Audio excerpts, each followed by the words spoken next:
Hello and welcome to Ryno's Orioles Report. Now, I would love to be sitting here and say that the Orioles got the brooms out and swept the Yankees right out of Camden Yards, but sadly, that wasn't the case. They only won 2 games.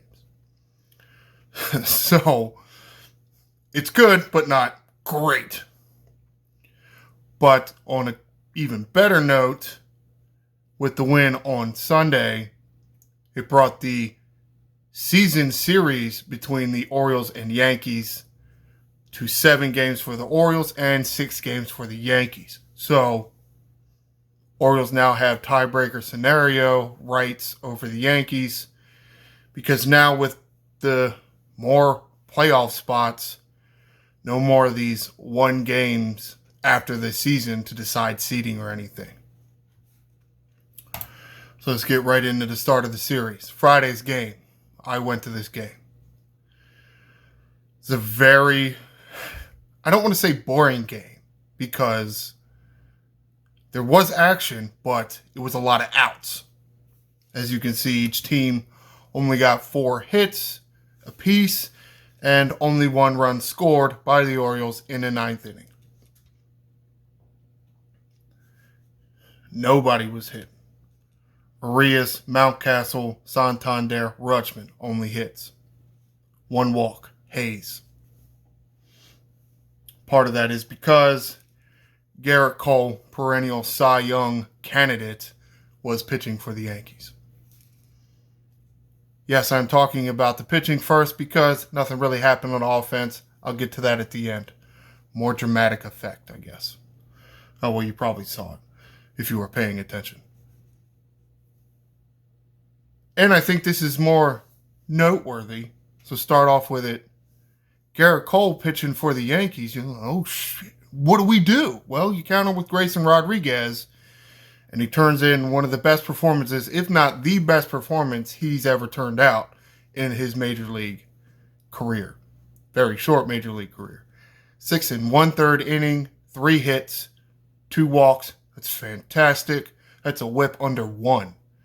4 strikeouts, which is a little low for Grayson Rodriguez. You would think, with his big fastball, he'd be striking everybody out, but it didn't. But that's fine.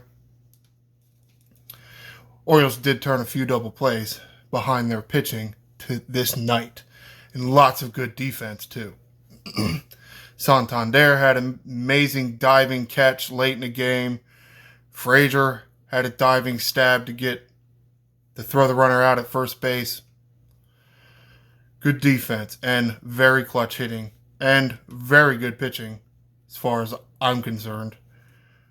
Mr. Fujinami came in to relieve Grayson Rodriguez, went 2/3 of an inning, did allow a walk, but that was it and got the 2 outs. Cano in the 8th to start off the 8th. Did give up a hit and a walk, but he got 2 outs. Then was pulled in favor of Danny Coulomb, who got the last out in the 8th inning. And you can see Batista, winning pitcher, pitches the 9th inning. 2 strikeouts. 0s everywhere else. Excuse me.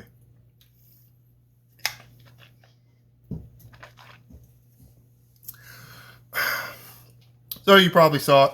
Santander home run off of Mr. Canely in the 9th inning to send Birdland home happy. Very nice. As I mentioned, he had a great diving catch in the outfield late in the game. Also, late game heroics at the plate. Very good win. Sometimes it's just how you got to do it, right? Very little runs scored, so you got to make diving attempts on defense to get the outs, and you got to have your clutch hitting too. Let's go on to Tuesday's game. Oh, as I forgot to mention, Friday's game saw the return of Aaron Judge. Only had 1 plate appearance, with no hit to show for it and walk 3 times. Well, sometimes that's how you got to do it because you made the mistake here. Yankees won the second game 8-3. Aaron Judge went 3 for 5 with 2 RBIs. That's what did you in. I think if you'd have been able to keep Judge off the board, would have taken some momentum away from the Yankees, and you might have had a better chance in this game. Santander, Mountcastle, and Arias with the only 3 RBIs for the Orioles. Frazier, O'Hearn, Henderson doubles, Mountcastle home run. Rutschman did have a throwing error.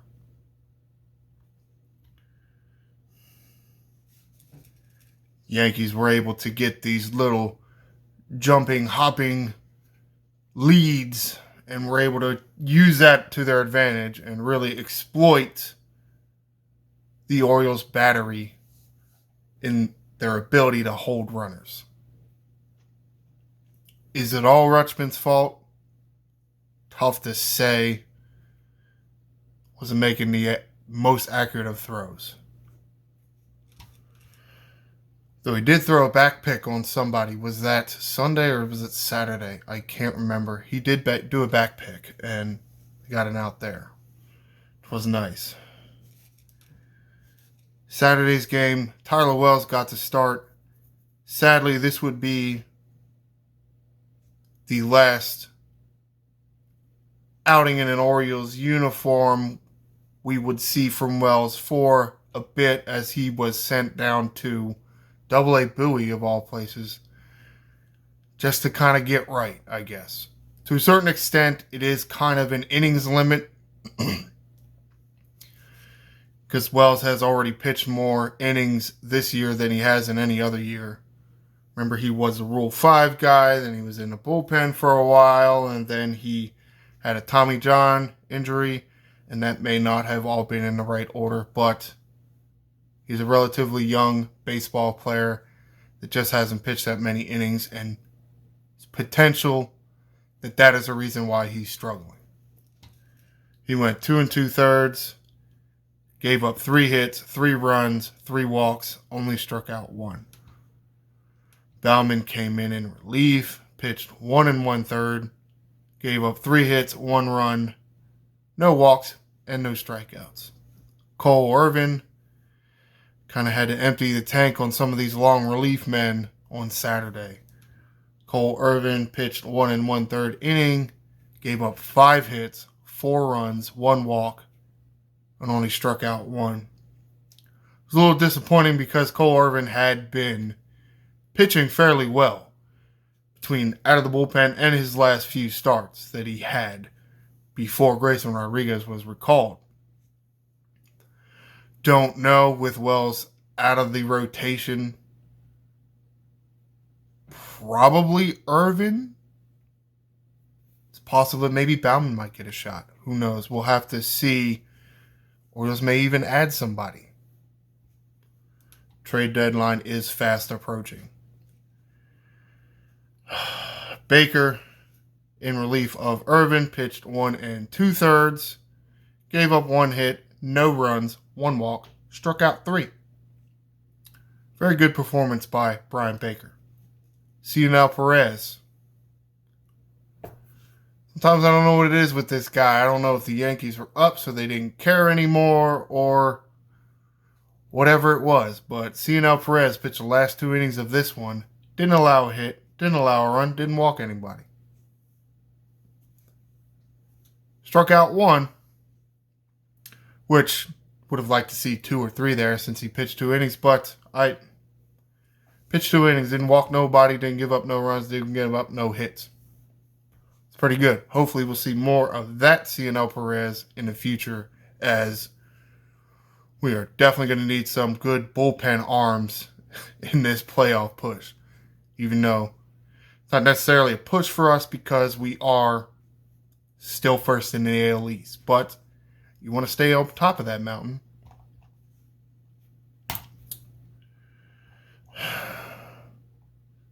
Speaking of the mountain, I don't think he pitched at all this series. Nope.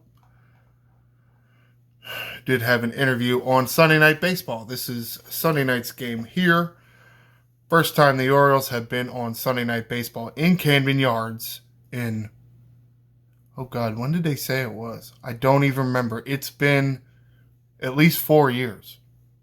Well, this was a fantastic showing. Put up a 7 spot, a touchdown. Touchdown, Orioles. Wait, what?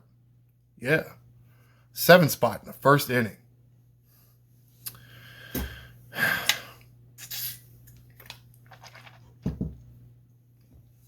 I'll teach you to ignore us, ESPN. The first 6 batters didn't even make it out, and they all scored. That was some kind of record I can't remember off the top of my head. Rutschman led off. They've been going to this with Rutschman leading off and Henderson hitting behind him. It's been working okay, I guess. Henderson led off here. So in the Adley Rutschman leadoff experience, only 2 games, the Orioles are 1-1. One, they got blown out, and the other, they blew out the Yankees. So we'll see how that goes moving forward. 3 for 4, 1 RBI, 2 runs, and a walk. Henderson hitting behind him. I do think that is somewhat of the reason why Rutschman is at the top of the lineup. Now, Henderson has shown more ability to drive the ball and therefore drive in runners if they are in front of him than an Adley Rutschman. So the idea here is Henderson to drive in Rutschman more often. Though Rutschman is your catcher, don't want to wear him out on the base paths because Henderson keeps hitting him in. Potentially, Rutschman may need more days off because he's running around the bases so much. I get to Henderson's line. Henderson went 2 for 5, 2 runs scored, and an RBI. Santander, 1 for 4, 1 RBI, 1 run, 1 walk. Ryno Hearn, 2 for 5. It's still surprising. He did have a mini slump there for a while, but the guy just keeps hitting. I don't know where this man came from. But all of a sudden he's like, hey, y'all, I'm here, and I'm going to hit every ball. So, 2 for 5, 3 RBIs. 1 run scored. Hayes either walked or reached on an error in the first inning. I can't remember. This was the 1 run. That's what he scored. Because then Frazier capped off that 6-run start with a 3-run home run. Earl Weaver would have been proud. Arias, 1 for 4. It looks like he may get more playing time now because Teo's not hitting that great. I mean, Westberg is still here, so I don't know. I mean, part of this, Arias has been a good hitter for the Orioles for the several years that he's been here. To see him go a lot of offers and 1-hit nights, I think it's due to lack of repetition. He's just not getting the reps. So, I might have to keep an eye on that. Westberg, he's joining the party here. 1 for 3, did score 1 of the runs, the 7th run of the first inning. McKenna came in later as a defense replacement because, as you can see here, Frazier started in left field. It's what happens when you only got a few outfielders on your team because you're so loaded on the infield.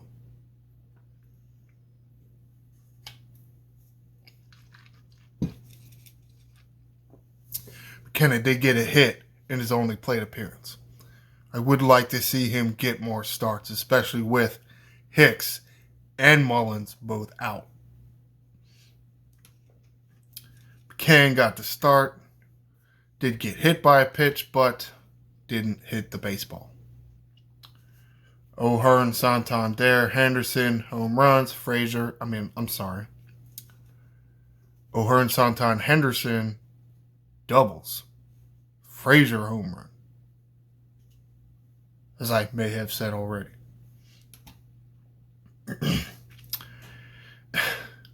McCann and Westbrook stole the base. Yes, McCann, the catcher. Okay. Henderson did have a throwing error.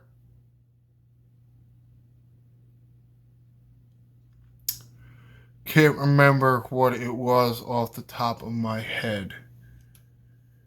Didn't lead to too much. Because all the runs were earned. Dean Kramer got the start in this one, and he could only go 4 innings. Did give up 7 hits, 3 runs, 2 walks, 7 strikeouts, though.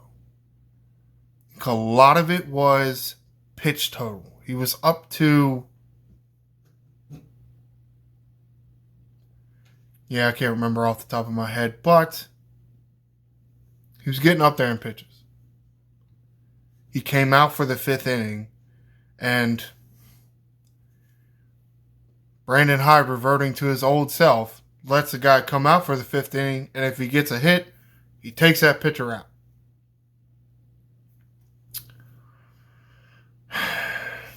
I would have liked to seen him leave Dean Kramer in, but do understand the wanting to make sure you win this game.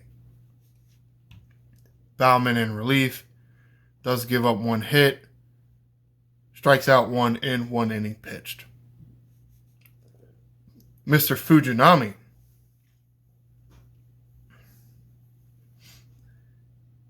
He looks shaky to start, but then he really gets going. It's like he's not warming up enough in the bullpen or something. Or he's not warming up enough when he gets to the mound. I don't know. He pitched 2 innings, did give up 1 hit and a walk, struck out 4. So, he's primarily a fastball and a splitter guy like Batista. He really is similar to Batista. He's got a little different windup. Well, say a lot of different windup. But, his fastball is 100 mile an hour, and then that splitter coming off, getting swings and misses on it. Coulomb pitched the 8th inning, struck out the side. Cano, I don't know what's been happening to Cano these past weeks, but you wouldn't know that by the performance of last night. He pitched the 9th inning, not a save situation. Struck out the side. I don't know, man.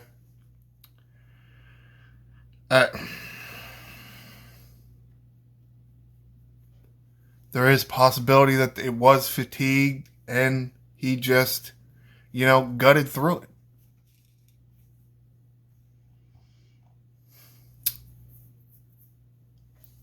So while we had a few games that didn't look that great against the Yankees, to get the 1-run win with the walk-off home run in Game 1, and you lost kind of big in the second game, but in prime time for Major League Baseball, Sunday Night Baseball, very good showing.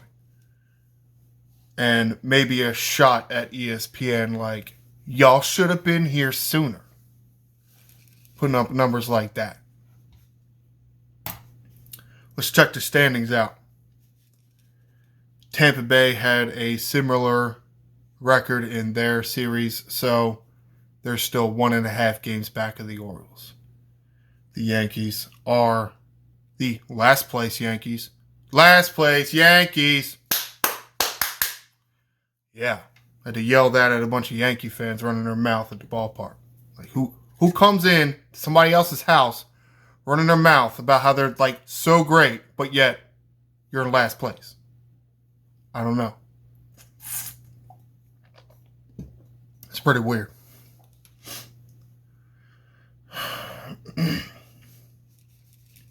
Texas Rangers had not had a great series, so they lost a few games. The Astros are coming on a little strong. Braves are still, being the Braves in the National League, winning lots of games. So, we'll see how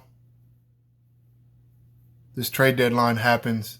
Because there are more playoff teams, there are less sellers. So, not 100% sure the Orioles are actually going to be able to make a move. To a certain extent, yes, you want them to get another arm or two, but what are they going to have to give up? Because there are less sellers, the price for these starting pitchers or these relief pitchers, which is what the Orioles need, is much higher. Not that it wasn't high already.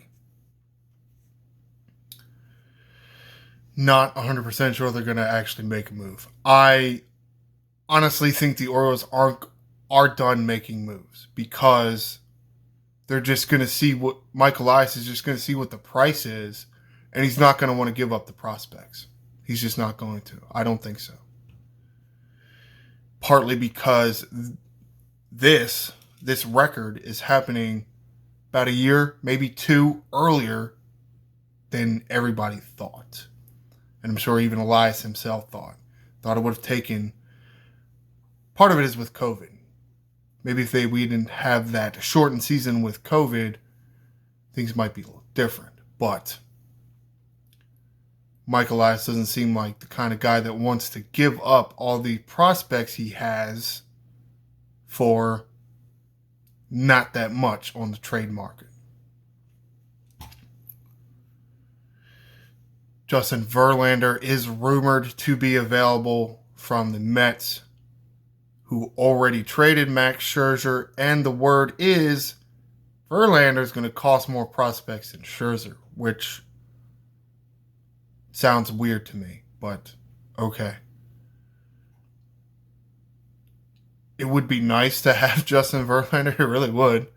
One, he has a no-trade clause in his contract, so who knows if that'll even go down. Two, what are you going to have to give the Mets for him? I'm not sure that I really want to. I mean, how many more years has he got left in him? I mean, he'd literally be a 2-month hired gun.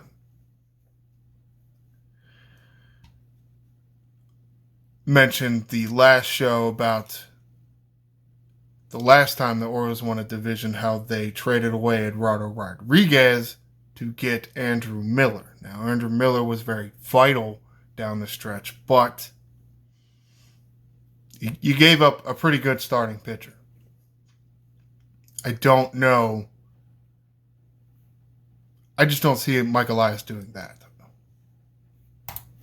Take a look at the schedule. As you can see, in Toronto, facing the Toronto Blue Jays, 4 games set. Monday, Tuesday, and Wednesday are scheduled for around 7 o'clock, with Thursday's game being scheduled for around 3 o'clock.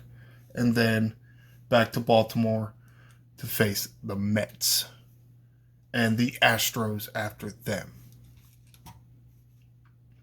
There's not a whole lot going on in the article news in general.